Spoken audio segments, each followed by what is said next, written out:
I give you now FX with the Blitzableiter release.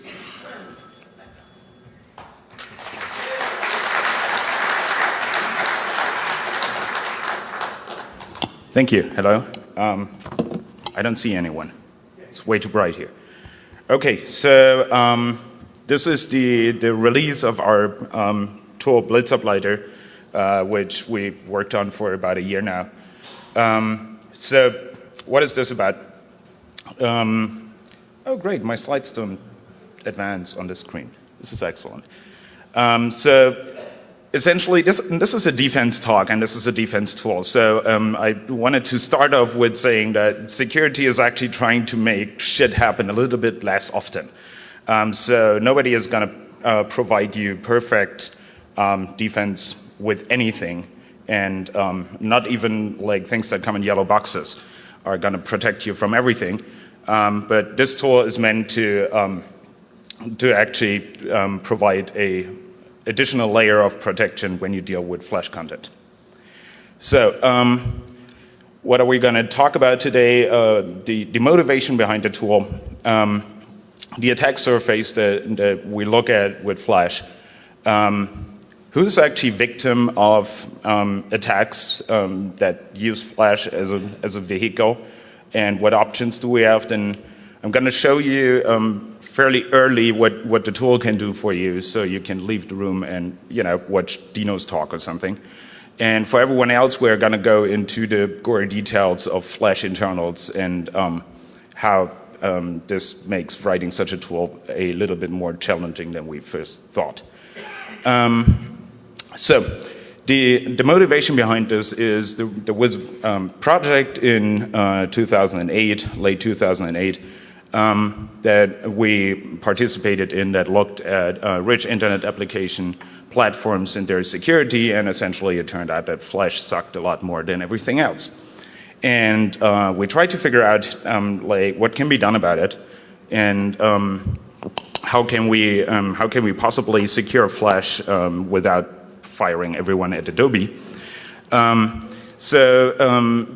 Essentially it turned out that the Flash runtime, like the Flash player itself, is essentially unfixable, at least for third parties. I don't know how Adobe looks at that. And the traditional detection mechanisms essentially fail pretty badly. I'm going to go into details there later. And we constantly see new Flash exploits surfacing that essentially pwn your browser. And we didn't want to write yet another antivirus type of tool, so we wanted something that is signature free and that can be written initially and then tested and debugged and stuff, and then at some point you're done and the tool actually does what it is supposed to do without constant updating. So what's the attack surface we're looking at? The Flash files that you load into your Flash player are actually a container format. They contain a lot of stuff, vector graphics, pixel graphics, fonts, sound, video, and virtual machine bytecode for the Adobe virtual machines. You can already see that this is a lot of stuff to parse. And the data structures they use for that are heavily version dependent.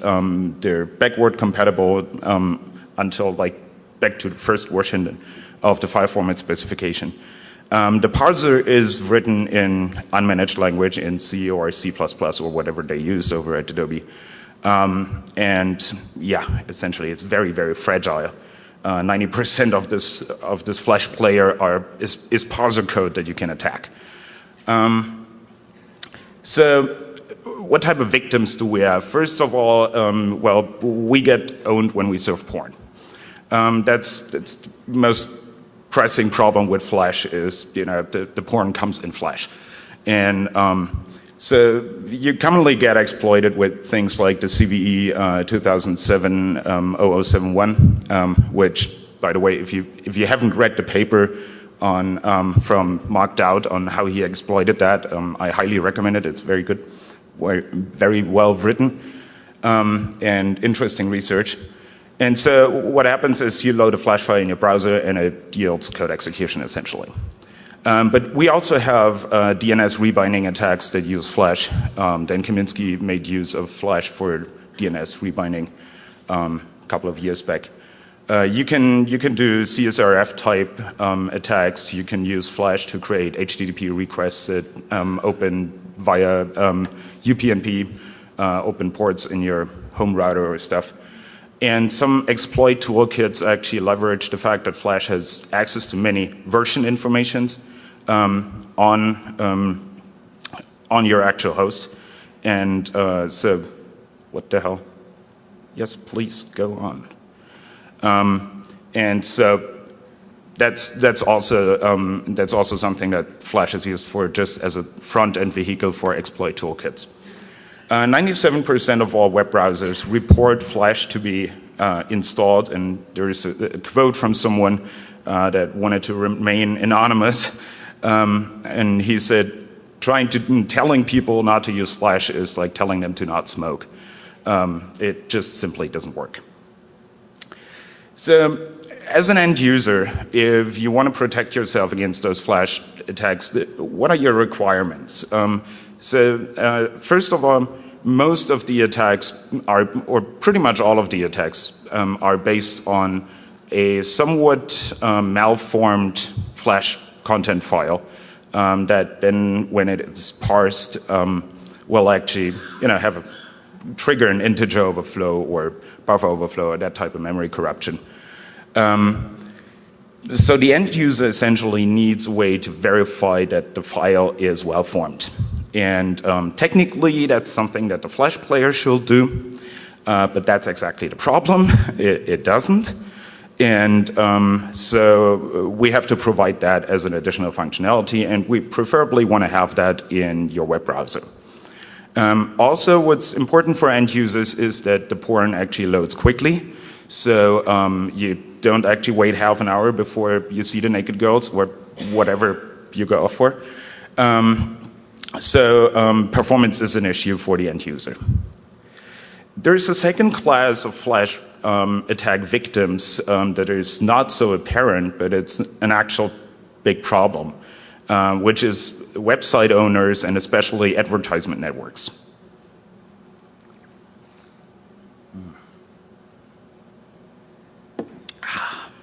Whoever invented beer, great. So what happens is, often in the ad networks, so they receive the content, the banner content, in pre-compiled format. So it is already a SWF file, and they have pretty much no way to check it. So often they have teams that would load up the banner and look for inappropriate content or stuff.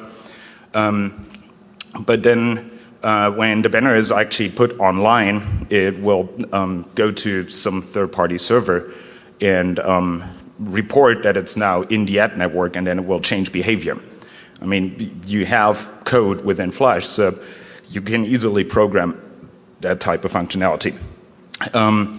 A couple of large news media sites, like the New York Times and a couple of German sites, have been hit with Flash banners that actually served malware or scareware to the users.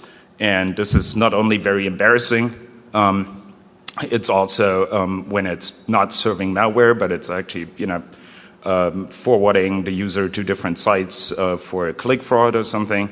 It's actually very damaging for the sites to do.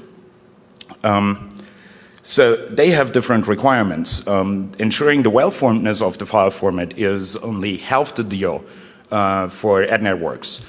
It does help preventing the people that look at the banners from getting owned, but that's not all. What they actually want is to enforce the contractual requirements that they put out, like for any given advertisement campaign, there's only one target URL, and you're not supposed to forward the user to a different target URL. And this is something they want to enforce or verify within the actual code in the Flash file. So those operations are computationally more expensive, but it's actually less of a concern because it's running server-side and it's actually executed when the Flash content is uploaded. So it's not something that, that happens all the time, but only when you receive the Flash file. So, sorry, I couldn't resist. So what Flash actually natively provides in terms of security is very limited. So you have a couple of settings that you can do on so-called I don't know what it is, settings manager, right? Which is actually a Flash file hosted on macromedia.com, and I don't even want to know how they did that. So you can turn on and off like access to your camera or your microphone and stuff, but it's very, very limited. There is a lot more settings that you can do in a not very well known configuration file called mms.cfg, very obvious name, where you can actually like prohibit uploading files or downloading files via Flash and stuff. The next thing is Flash doesn't have any proof of origin, so there's no such thing as signed Flash files. Although they support pretty much every stupid video format and sound format on the planet, they don't have a signature mechanism. I said initially that AV and traditional detection methods are pretty much a bad fail here. And here's an example. So Gnida is one of the most common pieces of Flash malware that actually uses Flash functionality. It's a click fraud, banner campaign piece of code. And when you feed it to VirusTotal, you get about like 70% coverage, which is already pretty bad. The interesting thing is Flash files are internally usually compressed using zlib. Like nothing special, no fancy algorithm, it's just zip essentially. So if you go ahead and decompress the Flash file, it's still entirely the same byte content, it's just decompressed, and you feed it to VirusTotal again. Your coverage drops from 70% to 20%. Which means that they're actually matching on the compressed data. That's stupid. But it's, given the amount of samples that AV companies have to deal with, nobody actually looks at samples unless they're really interesting and exploit like Siemens SCADA networks. So that's the reason why AV doesn't help us here at all. So our alternative defense approach, Blitzableiter, comes as a straight command line utility. So you just feed it a Flash file that is potentially malicious as input. If it's grossly malformatted, it's rejected right away because we can't make any sense of it. And otherwise, it produces a hopefully non-malicious Flash file as output. As simple as that. If the Flash file was well-formed and it was good porn, then the result should actually be functionally equivalent to what you put into it. Yeah, the word Blitzableiter is the German term for lightning rod, since what we're trying to do is turn dangerous lightning into a harmless Flash. The thing is implemented in C# and targeted on the .NET 2.0 runtime, so it runs nicely on Windows and Mono.